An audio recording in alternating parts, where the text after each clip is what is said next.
يخشى الله من عباده العلماء سيد الرشد اللهم صل على سيدنا ونبينا وشفينا وحبيبنا مولانا محمد صلى الله عليه وعلى آله وأصحابه وبارك وسلم আল্লাহ পাকের শুকর যে মাওলাই করিম আপনাকে আমাকে দামি এক মাজলিসে উপস্থার তৌফিক দান করছেন শুকরিয়া দান সবাই বলে আলহামদুলিল্লাহ। উলামা মাশায়েখ আল্লাহ পরিষদ ঢাকা মহানগর দক্ষিণ কর্তৃক আয়োজিত আজকের সম্মেলন উলামায়ে কেরামের নেতৃত্ব প্রতিষ্ঠিত করতে হবে। উলামায়ে কেরামের নেতৃত্ব প্রতিষ্ঠিত হওয়ার আগ পর্যন্ত দেশের সাম্য, মানবিক মর্যাদা এবং ন্যায় বিচার প্রতিষ্ঠিত হবে না। আপনারা জানেন এদেশ স্বাধীন হয়েছিল তিনটা স্লোগানের ভিত্তিতে: সাম্য, মানবিক মর্যাদা, সামাজিক ন্যায় বিচার। আমাদের প্রত্যেকের মাথায় রাখতে হবে গণতন্ত্রবাদ, সমাজতন্ত্রবাদ, ধর্মনিরপেক্ষতাবাদ, জাতীয়তাবাদের ভিত্তিতে এদেশ স্বাধীন হয় নাই, বরং এই চার স্থাপনা সৃষ্টি হয়েছে ৭২ সংবিধানে। কিন্তু স্বাধীনতার ভিত্তি ছিল সাম্য, মানবিক মর্যাদা, সামাজিক ন্যায় বিচার। যাদের মধ্যে সাম্যতা নাই তারা সাম্যতা সৃষ্টি করতে পারে না। উলামায়ে কেরামের মধ্যে সাম্যতা আছে, কাজে তারাই সমাজের মধ্যে সাম্যতা সৃষ্টি করতে পারে। যেমন আমরা ৫ ওয়াক্ত নামাজের মধ্যে সাম্যতা শিক্ষা দেই, সাম্যতার বাস্তব নমুনা দেখাই। কেমন? মসজিদের মধ্যে যখন ঢুকি তখন সবাই সমান। যদি মালিক পিছনে থাকে, গোলাম সামনে থাকে, তাহলে মালিকের অধিকার নাই তুমি পিছনে আসো আমি সামনে যাব, এখানে সবাই সমান। এই বাস্তব নমুনা গোটা দুনিয়ার সাম্যবাদীরা দেখাতে পারে নাই, ইসলাম মুসলমান দেখিয়েছে। সাম্য কেমন? যদি গোলামজাত গোলাম ফকিরও শরীয়ত দৃষ্টিতে ইমামতি করার যোগ্য হয়, তার ইমামতিতে আমাদের কোনো অসুবিধা হয় না। ওয়ালাউকান আবদান হাফসিয়া, তার মানুষ হিসাবে আমরা সবাই কি সমান। দেখেন, ইসলাম যে সাম্যতা সৃষ্টি করেছে, গোটা দুনিয়ার কেউ এরকম সাম্যতা সৃষ্টি করতে পারে না। সাম্যতার প্রবক্তা বলা হয় মাওসুতুন কার্ল মার্কসকে। লেনিন যা বাস্তবায়ন করেছে রাশিয়ার মধ্যে, অথচ সেই রাশিয়ার মধ্যে প্রেসিডেন্ট যেই ঘরে ঘুমায়, সেই দেশের প্রজা কি একই ঘরে ঘুমায় নাকি? রাশিয়ার প্রেসিডেন্ট যেই পোশাক পরে, সেই দেশের প্রজা কি একই পোশাক পরে নাকি? রাশিয়ার প্রেসিডেন্ট যেই খানা খায়, সেই দেশের প্রজারা কি একই খানা খায়? তার সাম্যতা কোথায়?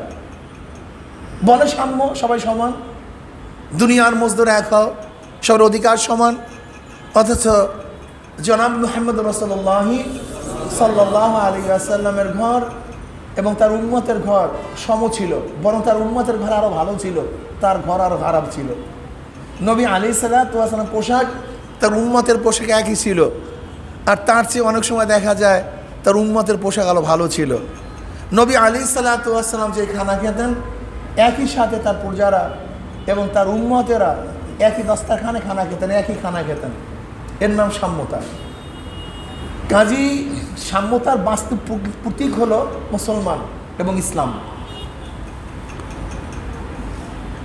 মানবিক মর্যাদা, ইসলাম যেইভাবে মানবিক মর্যাদা সৃষ্টি করেছে মানব হিসাবে, এরকম মানবিক মর্যাদা গোটা দুনিয়ার কোনো দার্শনিক বিজ্ঞানীর দিতেও পারে নাই, দিতে পারবেও না, সম্ভাবও না।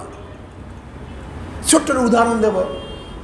বেলাল হাফসি রাদিয়াল্লাহু তাআলা গোলামজাত গোলাম ছিলেন, অথচ ইসলাম তাকে কি মর্যাদা দান করছে? নবী আলাইহিস সালাতু ওয়াস সালাম ফরমান, কিয়ামতের ময়দানে সবাই উঠবে পায়ে হাঁটিয়া, আর বেলাল হাফসি উঠবে উটের পিঠে চড়িয়া। দেখছেন মানবিক মর্যাদার অবস্থায়? গোলামজাত গোলাম, সে মানব, কাজে তার মর্যাদা আছে। বিদায় হজের সময় নবী আলাইহিস সালাম কি বলেছেন? আজকে কে কালো, কে সাদা, কে ধনী, কে গরিব, কে কোরাইশ, কে নন কোরাইশ দেখার বিষয় নয়। সব আমার মানুষ, সব এক, অভিন্ন। এই মানবিক মর্যাদা ইসলাম প্রদান করেছে, বাস্তবে দেখিয়েছে। ওমর ইবনে খাত্তাব রাদিয়াল্লাহু তাআলা আনহু বেলাল হাফসি রাদিয়াল্লাহু তাআলা ডাকতেন সাইয়্যিদুনা বেলাল, আমাদের সর্দার বেলাল। এই মানবিক মর্যাদা, সামাজিক ন্যায় বিচার ইসলাম সৃষ্টি করেছে, বাস্তবায়ন তারাই করেছে। দুনিয়ার কেউ সামাজিক ন্যায় বিচার প্রতিষ্ঠিত করতে পারে নাই, আমরা অনেকেই জানি না।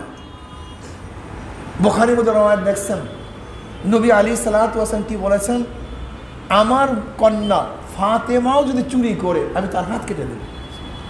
সামাজিক ন্যায় বিচার। এটা কি বাদশার মেয়ে, না নবীর মেয়ে, না প্রেসিডেন্টের মেয়ে, না প্রাইম মিনিস্টারের মেয়ে, না মন্ত্রী, না এমপি, না কোনো গভর্নরের দেখার বিষয় নয়। অপরাধী সে বিচারের আওতাধীন চলে আসবে, যে অপরাধ করে নাই সে মুক্ত বাতাসে ঘুরবে। এর নাম ইসলাম।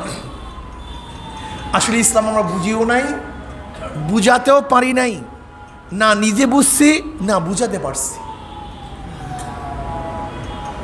আমাকে অনেকেই প্রশ্ন করে, হুজুর ইসলাম ক্ষমতা আসলে কি হবে? আমি বললাম, ভাই এক কথায় বলবো না বিস্তারিতভাবে বলবো? অনেকেই বলে, হুজুর এক কথায় বললে তো ভালোই হয়। আমি বলে, দেখেন, ইসলাম ক্ষমতায় আসলে এখন যে উন্নয়ন হয় তার চেয়ে 70 গুণ উন্নয়ন বেড়ে যাবে। কত গুণ? এখন যদি রাস্তা হয় 30টা, তখন আরও হবে 70টা। তা 30 আর 70 100। তো এখন যদি রাস্তা হয় 30, তখন রাস্তা হবে আরও 70। তার মানে মোট কত? তো বলেন তো উন্নয়নের অবস্থাটা কি? যে কীভাবে সম্ভব? কীভাবে? বর্তমান 100 টাকায় 70 টাকা চুরি হয়। ইসলাম ক্ষমতায় আসলে 1 টাকাও চুরি হবে না। সহজ কথা, একেবারে সহজ। বুঝেন না কেন আপনারা? বর্তমানে 100 টাকায় কত টাকা চুরি হয়? আর ইসলাম ক্ষমতায় আসলে তো উন্নয়ন হবে কি পার্সেন্ট? সহজ কথা। এই কয়েকদিন আগে, মাত্র 2-3 দিন আগে বা 3-4 দিন আগে পরিকল্পনা মন্ত্রী কি বললেন? 100 টাকা বাজেট করি, গ্রামে পৌঁছে 10 টাকা। তার মানে আমি বলছিলাম 70 টাকা চুরি হয়, সে বলছে কত টাকা চুরি হয়? 90 টাকা চুরি হয়। এ তো যেগুলি প্রকল্প বাস্তবায়ন হয় তার অবস্থায়। অথচ প্রাইম মিনিস্টার কয়েকদিন আগে আফসোস করে বলেছিলেন, অনেক প্রকল্প টাকা নিয়ে গেছে কিন্তু প্রকল্পের কাছেও যায়নি, হয়ই নেই, একটা ইটও পড়ে নেই, শতভাগ চুরি হয়ে গেছে। আর ইসলাম ক্ষমতায় আসলে 1 টাকাও। তা উন্নয়ন কোন পর্যায়ে বুঝবে? চিন্তা করা যায়?